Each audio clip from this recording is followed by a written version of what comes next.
It's good practice to try to be without attributes, to feel that what one is attributeless.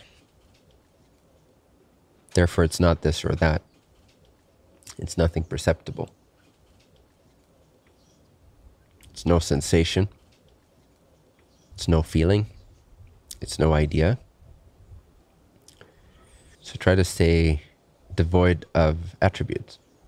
And be alert, be aware, be mindful, but without latching onto any attribute, any quality, any object. Just staying empty, staying unidentified with anything that has the power to appear. And that is wisdom, that's discernment. And we can always practice that we are not what appears, that this is not the self. This is of the nature of the self, but it is not the self. It appears because of the power of illusion. But we are without attributes. And it's like you don't land anywhere. No idea affects you. You're not graspable by any concept or feeling. No sensation can grasp you. You just stay without attributes. That's the culmination of not this, not that, or nitty-nitty. And if that knowledge is strong, the knowledge that you are not what appears, then it can be maintained and practiced even in appearance, in activity, in sensations. If that knowledge remains strong, the remembrance, the discernment, the wisdom remains firm, that I am attributeless, then whatever sensations or attributes or ideas or relationships arise, it doesn't grasp you. And it's revealed to be empty, to be imaginary, to not have real existence, apart from the nature of the power of the self, which is illusion.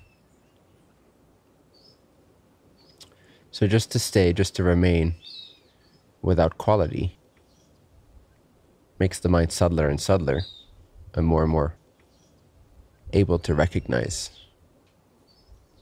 its absoluteness. It's freedom.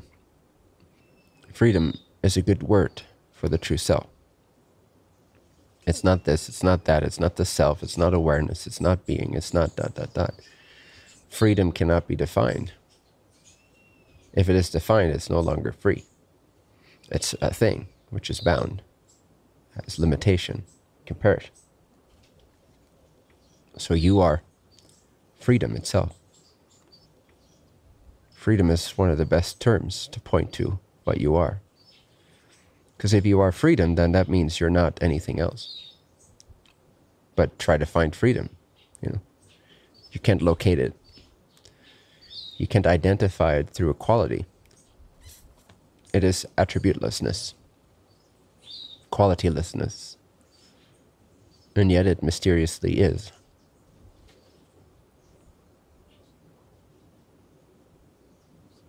So freedom is similar to the absolute. It is the absolute, yeah. I mean, it's just a word, but it points to the same as the word absolute, yeah. Just saying how it's good to practice being without attributes, or knowing yourself without any attributes, removing the attributes or the attachment to attributes, qualities. Because it's self-evident that you are. It doesn't have to be proven. It's evident. We wouldn't have this conversation if you were not. So that's already confirmed. It's obvious. But then to not mingle it with any attribute,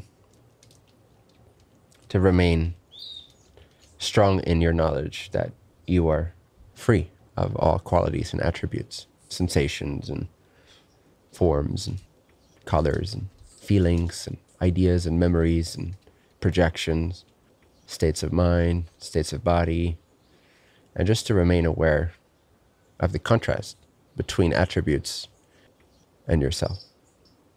To cut through that illusion even while it's appearing.